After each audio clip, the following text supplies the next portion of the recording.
Hello বন্ধুরা, কেমন আছেন সবাই? আশা করছি ভালো আছেন। তো আজকে ভিডিওতে আমি রিসেন্টলি রিলিজ হওয়া একটি ইন্দোনেশিয়ান হরর মুনকার মুভির ফুল এক্সপ্লেনেশন নিয়ে চলে এসেছি। আশা করছি এই ভিডিওটা আপনাদের ভালো লাগবে, তাই ভিডিওটাকে সম্পূর্ণ দেখার অনুরোধ করছি। এছাড়া এর আগের ভিডিওতে আমি the dark and the wicked মুভিকে এক্সপ্লেন করেছি।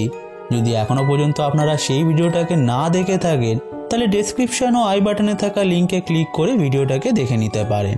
সঙ্গে এখন এই ভিডিওটা দেখার পর যদি আপনাদের ভালো লেগে থাকে তাহলে প্লিজ চ্যানেলটিকে সাবস্ক্রাইব করে পাশে থাকা বেল আইকনটিকেও প্রেস করে দেবেন।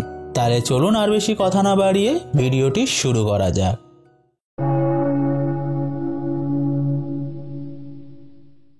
তো মুভিটির শুরুতে আমাদেরকে একটা ইসলামিক বোর্ডিং স্কুলকে দেখানো হয়, যেখানে কিছু স্টুডেন্টকে আমরা প্রে করার জন্য মসজিদের ভিতরে যেতে দেখি। ঠিক তখনই আমাদেরকে একটা নতুন স্টুডেন্ট হারলিনাকে দেখানো হয়, যার মাত্র কিছুদিনই হয়েছে সে এখানে এসছে।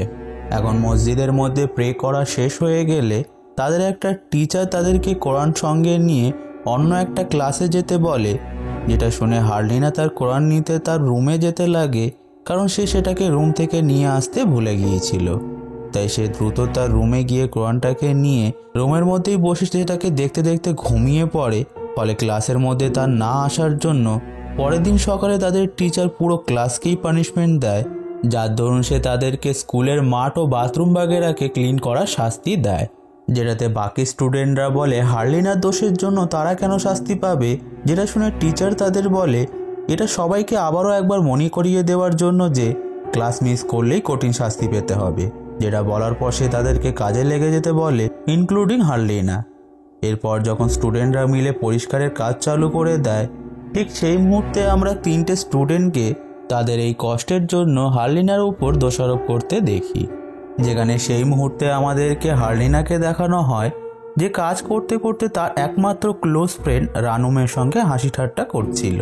সেই মুহূর্তে সেখানে তাদের তিনটে ক্লাসমেট চলে আসে, যাদের নাম ছিল রাবিয়াতুল, সিথি ও দিল্লা, যারা সেখানে এসে হারলিনাকে কথা শোনাতে লাগে, কারণ তাদের ধারণা অনুযায়ী হারলিনার জন্যই তারা শাস্তি পাচ্ছে। যেটা বলে তারা বাকিদেরকে নিয়ে সেখান থেকে চলে যায়, শুধুমাত্র রানুমকে বাদ দিয়ে, কারণ সে হারলিনার ভালো বন্ধু ছিল। এনিওয়েজ, নেক্সট সিনে আমরা হারলিনার মাকে তার সঙ্গে দেখা করতে আসতে দেখি, যেখানে হারলিনা তার মাকে বলে তার এখানে মোটেও ভালো লাগছে না, এছাড়া তাকে কেউই এখানে পছন্দ করে না শুধুমাত্র রানুমকে ছাড়া। যেটা শুনে তার মা তাকে বলে নিজের মনটাকে একটু শক্ত করো, দেখবে ধীরে ধীরে তোমারও এখানে ভালো লাগতে শুরু করবে। আর যদি তারপরেও তোমার মন না মানে তাহলে আমি তোমার বাবার সঙ্গে কথা বলে দেখব। অন্যদিকে সেই মুহূর্তে আমরা রাবিয়াতুলের প্যারেন্টসকে দেখি, যারা তাকে বকাবকি করছিল, কারণ তারা টিচার্সদের মাধ্যমে জানতে পেরেছে রাবিয়াতুল অন্য স্টুডেন্টদের সঙ্গে মিসবিহেভ করছে। এরপর আমাদেরকে হারলিনার বাড়ির সিন দেখানো হয়, যেখানে আমরা হারলিনার মাকে তার স্বামীর সঙ্গে কথা বলতে দেখি, যার দরুন হারলিনার মা বলে হারলিনার মোটেও বোর্ডিং স্কুলে থাকতে ভালো লাগছে না, আমি কি তাকে বাড়ি নিয়ে চলে আসব? যেটা শুনে হারলিনার বাবা বলে সে স্কুলে গেছে মাত্র 1 মাসই তো হয়েছে, ফলে ধীরে ধীরে সে নিজেকে অ্যাডজাস্ট করে নিতে পারবে। এদিকে স্কুলের মধ্যে আমরা রানুমকে দেখি, যে রেডি হয়ে মসজিদে যাচ্ছিল কোরআন পড়ার জন্য, যার সঙ্গে হারলিনা যায় না, কারণ সে রুমের মধ্যেই থাকতে চাইছিল। তাই রানুম সেখান থেকে চলে গেলে হারলিনা যখন তার হিজাবটাকে আয়রন করার জন্য সেট আপ করতে লাগে, ঠিক তখনই সেখানে রাবিয়াতুল ও দিল্লা তাদের আরও দুটো বন্ধুকে নিয়ে চলে আসে, যারা হারলিনাকে টর্চার করতে শুরু করে দেয়। কারণ রাবিয়াতুল এখানে ভাবছিল যে হারলিনা হয়তো টিচারের কাছে তার নামে নালিশ করেছে, যার জন্য টিচার তার প্যারেন্টসকে বিষয়টা জানিয়ে দিয়েছে। কিন্তু আসলে তো তেমন কিছুই ছিল না, যেখানে তাদের টিচার তো বিষয়টাকে নিজে থেকেই লক্ষ্য করেছিল। এখন হারলিনা তাদের বলে যে সে কাউকেই কিছু বলেনি, যেটাতে তারা দুজন তার কোনো কথাকেই বিশ্বাস করে না এবং পুনরায় তাকে টর্চার করতে লাগে, যার দরুন গরম আয়রন তার হাতে লেগে তার হাত পুড়ে যায়।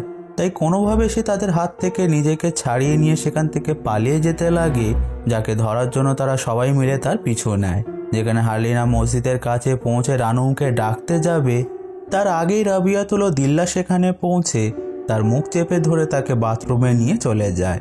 যেটার পর তারা দুজন মিলে তার সেই পোড়া হাতটাকে ডিটারজেন্ট গোলা জলের বালতির মধ্যে চুবিয়ে দেয়, যেটাতে হারলিনার হাত আরও জ্বলতে শুরু করে দেয়, যার জন্য সে ব্যথায় চিৎকার করে ওঠে। তাই রাবিয়াতুল দিল্লাকে তার মুখ চেপে ধরতে বলে তার গায়ে ঠান্ডা জল ঢেলে দেয়। ফলে হার্লিনা পুনরায় তাদের হাত থেকে নিজেকে ছাড়িয়ে নিয়ে পালিয়ে যায়, যাকে ধরতে তারা দুজন আবারও তার পিছু নেয়, যেখানে হার্লিনা তাদের ভয়ে পালাতে গিয়ে পা পিছলে রোডের ওপরে গিয়ে পড়ে, যেখানে ঠিক সেই মুহূর্তে রোডের ওপর দিয়ে একটা গাড়ি চলে আসে, যার সঙ্গে তার অ্যাক্সিডেন্ট হয়ে যায়। এরপর এখান থেকে সিনটা চেঞ্জ হয়ে আমাদেরকে একটা হসপিটালকে দেখানো হয়, যার মধ্যে হার্লিনা অ্যাডমিট ছিল। এই পয়েন্টে হার্লিনার প্যারেন্টসরা তাকে দেখতে সেখানে চলে আসে, যার দরুন হার্লিনার বাবা লক্ষ্য করে তার মেয়ের একটা হাতে পোড়ার দাগ ছিল, যেটা দেখে সে বুঝে যায় যে নিশ্চিত হার্লিনার সঙ্গে খারাপ কিছু ঘটেছে, যার জন্য সে স্কুলের টিচারদের উপর রেগে গিয়ে তাদেরকে উল্টোপাল্টা কথা শুনিয়ে সেখান থেকে চলে যেতে বলে। এরপর স্কুলের মধ্যে আমরা ক্লাস শেষে রাবিয়াতুলকে রানুমের সঙ্গে কথা বলতে দেখি, যে রানুমকে সঙ্গে নিয়ে হার্লিনাকে হসপিটালে দেখতে যাওয়ার কথা বলে, কারণ ঘটনাটির জন্য কোথাও না কোথাও তার মনেও গিল্টি ফিলিং হচ্ছিল। ঠিক তখনই আমাদেরকে পুনরায় হসপিটালের মধ্যে হার্লিনাকে দেখানো হয়, যেখানে হার্টবিট রিডিং মেশিনে তার হার্টবিট রিডিং ফ্ল্যাট হয়ে যায়, ডিপিক্টিং যে সে মারা গেছে। এরপর এখান থেকে কাহিনীটি এক সপ্তাহ পরে গিয়ে শিফট করে, যেখানে আমরা স্কুলের মধ্যে রানুম, রাবিয়াতুল ও বাকিদেরকে শুকাতে দেওয়া জামা কাপড়গুলো তুলতে দেখি, যার দরুন হঠাৎ করে সেখানে হার্লিনা চলে আসে, যে সারপ্রাইজিংলি এখনও বেঁচে ছিল। এখন হার্লিনা রামিউনকে সালাম দেয়, যেটার পর রামিউন তার উত্তর দিয়ে খুশিতে তাকে হাগ করে নেয়।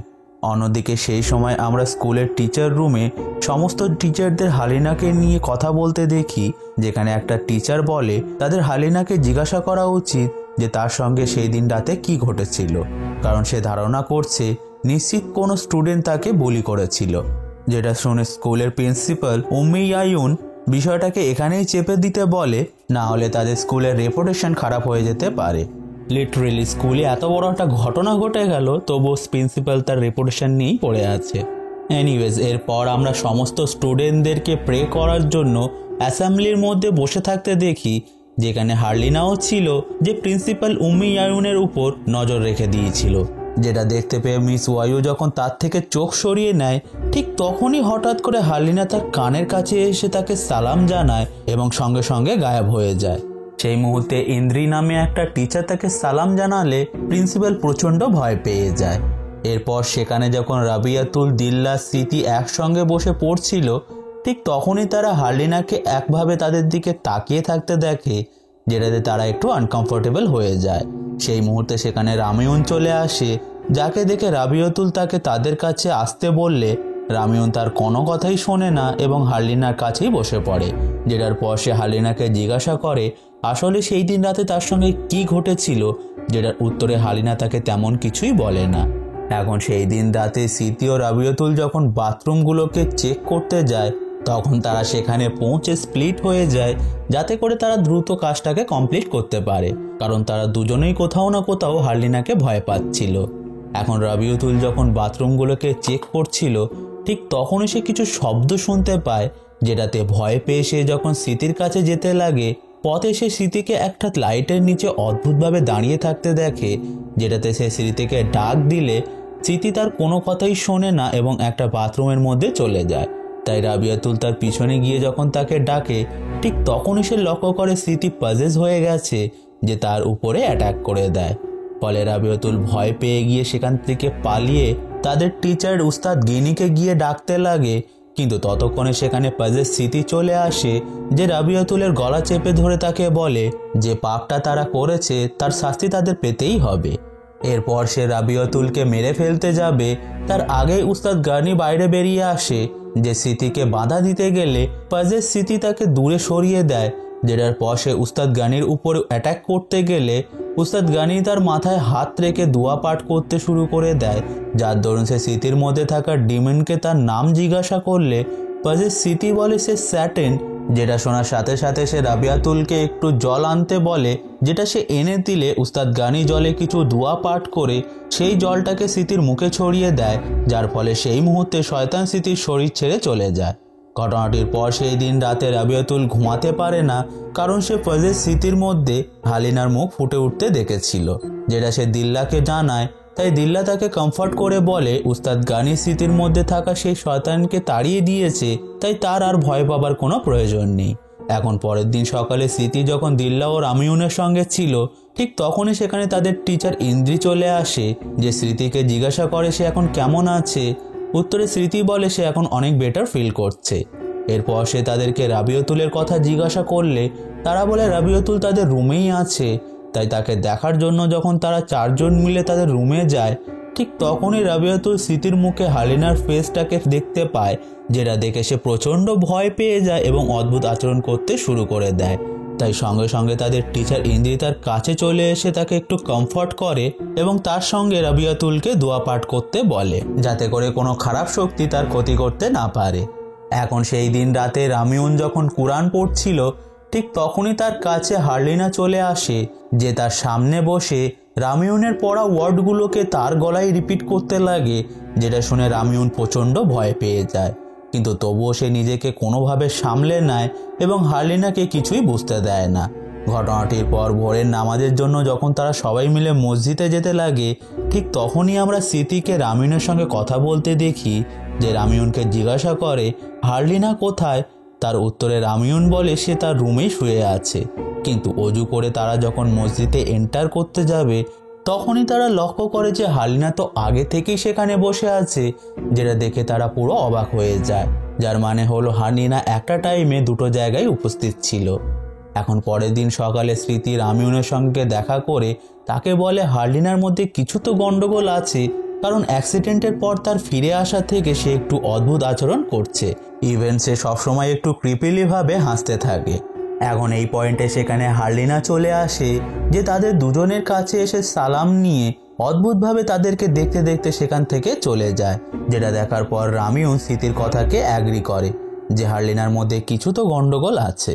ঘটনাটির পর রামিউন যখন তাদের রুমে ফেরে, সে দেখে হারলিনা রুমে বসে অদ্ভুতভাবে মাথা দোলাচ্ছে, যেটা দেখার পর সে তাকে জিজ্ঞাসা করে যে এটা সে কি করছে, যেটার উত্তরে হারলিনা তাকে উল্টো প্রশ্ন করে যে সে এতক্ষণ এখানে দাঁড়িয়ে কি করছিল, যেটার রামিউন আর কোনো উত্তর দিতে পারে না। এরপর সেই দিন রাতেই আমরা রাবিয়তুলকে রামিউনের সঙ্গে দেখি, যার আসলে নামাজ পড়তে যাওয়ার ছিল, কিন্তু যেহেতু সে মসজিদে একা যেতে ভয় পাচ্ছিল, তার জন্য সে রামিউনকে তার সঙ্গে থাকতে বলে, যেটাতে রামিউন রাজি হয়ে যায়। ফলে তারা দুজন মিলে একসঙ্গে মসজিদে চলে যায়। এরপর রাবিয়তুল যখন নামাজ পড়তে শুরু করে, ঠিক তখনই রামিউন বাইরে হারলিনাকে কোথাও যেতে দেখে, যেটা দেখে সে তার পিছু নেয় আর মসজিদের মধ্যে রাবিয়তুল একা হয়ে যায়। এরপর হঠাৎ করে মসজিদের মধ্যে লাইটগুলো ফ্লিকার করতে শুরু করে, যেটা দেখে রাবিউল ভয় পেতে লাগে, কিন্তু তবুও সে তার নামাজ পড়া বন্ধ করে না। এদিকে রামিউন হারলিনার পিছু নিয়ে মসজিদ থেকে অনেকটাই দূরে চলে আসে, যেখানে মসজিদের মধ্যে রাবিয়তুল কারোর প্রেজেন্স ফিল করতে শুরু করে, যেটাতে সে আরও বেশি ভয় পেয়ে যায়। এরপর নামাজ শেষে সে যখন সালাম ফেরায়, ঠিক তখনই একটা ইভিল স্পিরিট এসে তার ওপর অ্যাটাক করে দেয়। ফলে তার চিৎকার শুনে রামিউন যখন সেখানে পৌঁছায়, সে দেখে রাবিয়তুলের ডেড বডি সেখানে পড়ে আছে, যার শরীর পুরো নীল মতো হয়ে গিয়েছিল, যেটাতে মনে হচ্ছিল যেন কেউ তার রক্তগুলোকে শুষে নিয়েছে। এনিওয়েজ, ঘটনাটির পর যখন রাবিয়তুলের ফিউনারাল করা হয়, ঠিক তখনই আমরা জানাজা নামাজের সময় হারলিনাকে ক্রিপিলি স্মাইল করতে দেখি, যেটাতে অ্যাজ অ্যান অডিয়েন্স আমরা বুঝতে পারি কোথাও না কোথাও রাবিয়াতুলের মৃত্যুর পিছনে হারলিনার হাত নিশ্চিত আছে। এরপর নেক্সট সিনে আমরা রামিউন ও হারলিনাকে একসঙ্গে দেখতে পাই, যেখানে রামিউন হারলিনাকে জিজ্ঞাসা করে যে আগের দিন রাতে সে কোথায় ছিল, যেটার উত্তরে হারলিনা জানায় সে তো তার রুমের মধ্যেই ছিল, যেটা বলার পর সে রামিউনকে হাক করে সেখান থেকে চলে যায়। এখন হারলিনার সেখান থেকে চলে যাবার পর রামিউনের কাছে স্মৃতি আসে, যে তাকে জিজ্ঞাসা করে যে সে কি তার রুমমেট হতে পারে, যেটার উত্তরে রামিউন হ্যাঁ বলে দেয়। অন্যদিকে সেই সময় আমরা সমস্ত টিচারদের একসঙ্গে হয়ে রাবিয়তুলের বিষয়ে আলোচনা করতে দেখি, যেখানে ওস্তাদ গানি প্রিন্সিপাল আইয়ুকে বলে তাদের রাবিয়তুলের পরিবারকে তাদের মেয়ের মৃত্যুর খবর দিয়ে দেওয়া উচিত, কারণ রাবিয়াতুলের মৃত্যু খুবই ভয়ঙ্কর ও আনন্যাচারালভাবে হয়েছে। কিন্তু এখানে প্রিন্সিপাল ওয়াইউ এখনও স্কুলের রেপুটেশনের কথাই ভাবতে লাগে, যার জন্য সে বিষয়টাকে স্কুলের মধ্যেই রাখতে বলে, যেটাতে উস্তাদ গানি ও প্রিন্সিপাল আইয়ুর মধ্যে একটু কথা কাটাকাটি হয়ে যায়। এরপর আমরা স্মৃতি ও রামিউনকে দেখি, যারা একসঙ্গে ডিল্লার কাছে যায়, যে একা একা কাঁদছিল, কারণ রাবিয়াতুল তার খুবই ক্লোজ ফ্রেন্ড ছিল, যার জন্য রামিউন তাকে হাক করে একটু কমফর্ট করে। এরপর সেই দিন রাতেই আমরা রামিউন, হারলিনা, স্মৃতি ও দিল্লাকে একসঙ্গে একটাই রুমে ঘুমাতে দেখি, যার দরুন হঠাৎ করে হারলিনা জেগে গিয়ে সেখান থেকে চলে যেতে লাগে, যার পিছন পিছন রামিউনও সেখান থেকে চলে যায়। যার কিছুক্ষণ পরে স্মৃতি ও দিল্লারও ঘুম ভেঙে গেলে তারা দেখে হারলিনা ও রামিউন তাদের বেডে নেই। তাই তারা দুজন মিলে তাদেরকে খুঁজতে শুরু করে, যার দরুন কিছুটা এগিয়ে গিয়ে তারা আলাদা হয়ে যায়। এই পয়েন্টে হঠাৎ করে দিল্লি হারলিনার আওয়াজ শুনতে পায় যে তাকে বারবার সালাম জানাচ্ছিল। তাই সে যখন পিছন ফিরে তাকায় সে দেখে সেখানে কেউই নেই, কিন্তু পুনরায় সামলে তাকালে সে হারলিনাকে দেখতে পায়, যাকে দেখে সে প্রচণ্ড ভয় পেয়ে যায় এবং চিৎকার করে ওঠে। যেটা শুনে রামিউন তার কাছে চলে আসে আর হারলিনা সেখান থেকে গায়েব হয়ে যায়। এখন রামিউন তাকে জিজ্ঞাসা করে যে স্মৃতি কোথায়, যেটাতে দিল্লি বলে সে তাকেই তো খুঁজতে গিয়েছে। যেটা শুনে রামিউন বুঝে যায় এখানে কিছু তো গন্ডগোল আছে, যার জন্য সে দিল্লাকে উস্তাদ গানিকে ডাকতে বলে নিজের স্মৃতিকে খুঁজতে চলে যায়। এদিকে সেই মুহূর্তে আমরা স্মৃতিকে দেখতে পাই যে বারবার হারলিনার আওয়াজ শুনতে পাচ্ছিল, যেটাতে সে প্রচণ্ড ভয় পেয়ে যায়। আর ঠিক তখনই হারলিনা একটা ভয়ঙ্কর রূপে তার সামনে চলে আসে, যাকে দেখে স্মৃতি পালিয়ে মসজিদে চলে আসে, যেখানে সে অনেকগুলো স্টুডেন্টদেরকে একসঙ্গে নামাজ পড়তে দেখে। যেটা দেখার পর সে একটু নিশ্চিন্ত হয়, কিন্তু কিছুক্ষণ পরেই সে খেয়াল করে যে সে যেটা দেখছে সেটা রিয়েল নয়, সেই ভয়ঙ্কর স্পিরিটের একটা ছলনা। যেটা বুঝতে পেরে সে আরও ভয় পেয়ে যায়। আর ঠিক তখনই একটা হিজাব উড়ে এসে তার মুখটাকে জড়িয়ে নেয়। আর সেই মুহূর্তে সেখানে রামিউন চলে আসে, যে আসার সাথে সাথে মসজিদের মধ্যে থাকা সমস্ত লোকজন গায়েব হয়ে যায়। এই পয়েন্টে স্মৃতি দিল্লার বিষয়ে রামিউনকে জিজ্ঞাসা করে, যেটাতে রামিউন বলে সে উস্তাদ গানিকে ডাকতে গিয়েছে।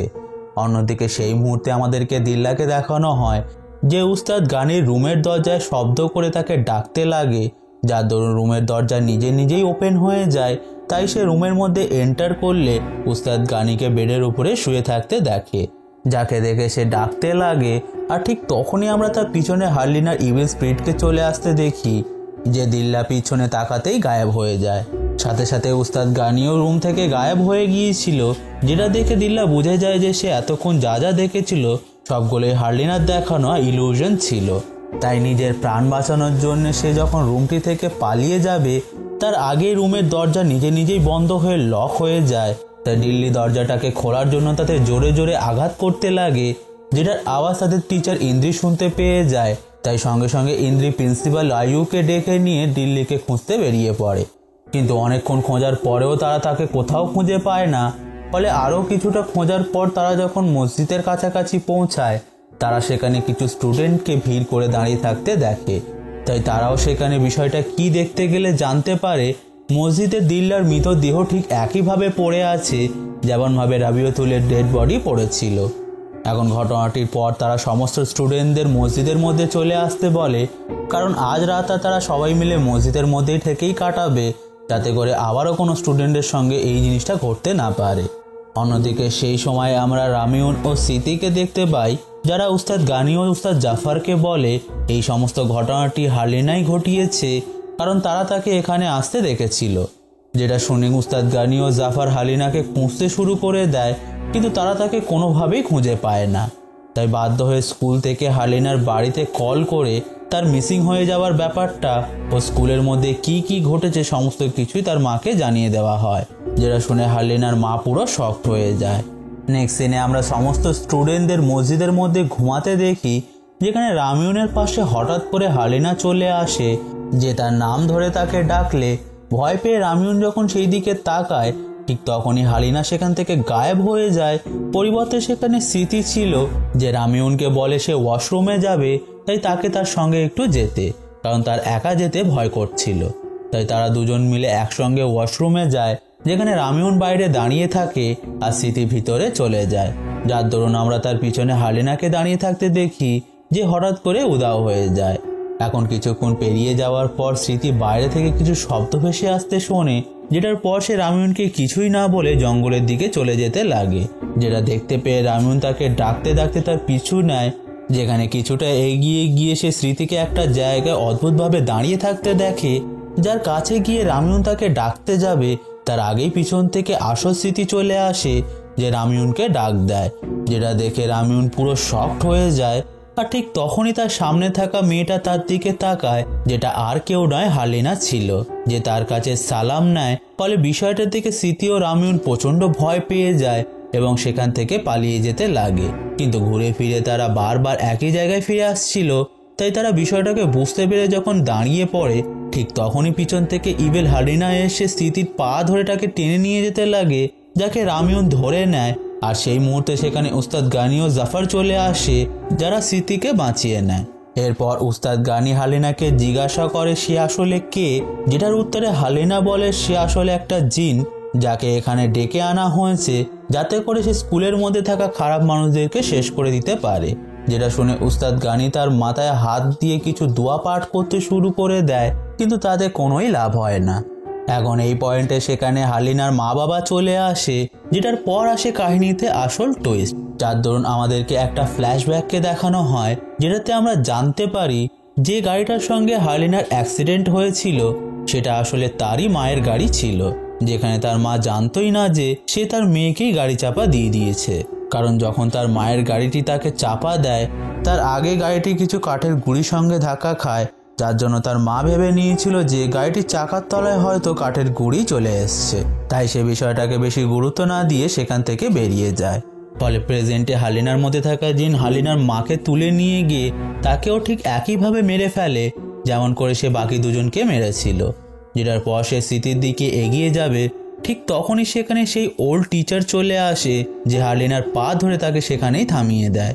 যেটার পর সে হালিনার কপালে একটা আঙুল রেখে দোয়া পড়তে শুরু করে, যেটাতে হালিনার মধ্যে থাকা জিন কষ্ট তো পায়, কিন্তু তবুও সে তার শরীর ছাড়ে না।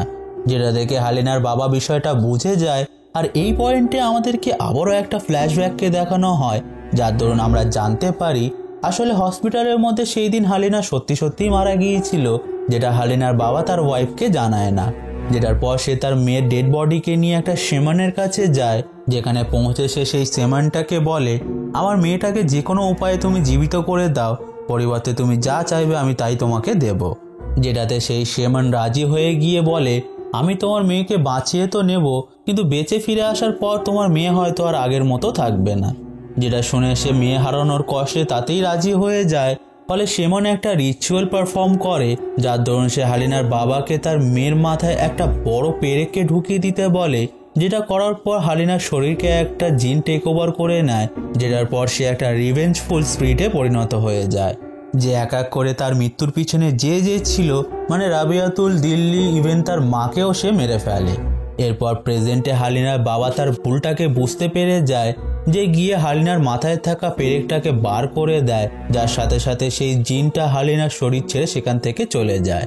যেটার পর হালিনার বাবা জোরে জোরে তার মেয়েকে জড়িয়ে ধরে কাঁদতে লাগে, কারণ তার একটা ভুলের কারণে সে তার মেয়ের সঙ্গে সঙ্গে তার ওয়াইফকেও হারিয়ে ফেলেছে। এরপর সিনটি চেঞ্জ হয় আর আমাদেরকে কিছুদিন পরের ঘটনাকে দেখানো হয়, যার দরুন আমরা হালিনার বাবাকে তার মেয়ে ও ওয়াইফের কবরের পাশে বসে থাকতে দেখি। ঠিক তখনই সেখানে রামিউনও চলে আসে, যে হালিনার মৃত্যুতে খুব কষ্ট পায়, কারণ সে তার খুবই ক্লোজ ফ্রেন্ড ছিল। আর মুভিটি এখানেই শেষ হয়ে যায়। তো বন্ধুরা, এটাই ছিল মুনকার 2024 মুভির ফুল এক্সপ্লেনেশন। আশা করছি এই এক্সপ্লেনেশনটা আপনাদের ভালো লেগেছে। যদি ভালো লেগে থাকে তাহলে প্লিজ ভিডিওটাকে লাইক করবেন, সঙ্গে বন্ধুদেরকে শেয়ার করতে ভুলবেন না। সঙ্গে ভিডিওটাকে নিয়ে আপনাদের কোনো মতামত বা প্রশ্ন থাকলে সেটাও আপনারা কমেন্ট বক্সে জানাতে পারেন। তো বন্ধুরা, আজকের ভিডিওতে এই পর্যন্তই। আমি আবারও আসবো এমনই কিছু মুভি এক্সপ্লেনেশন নিয়ে। Till then keep watching.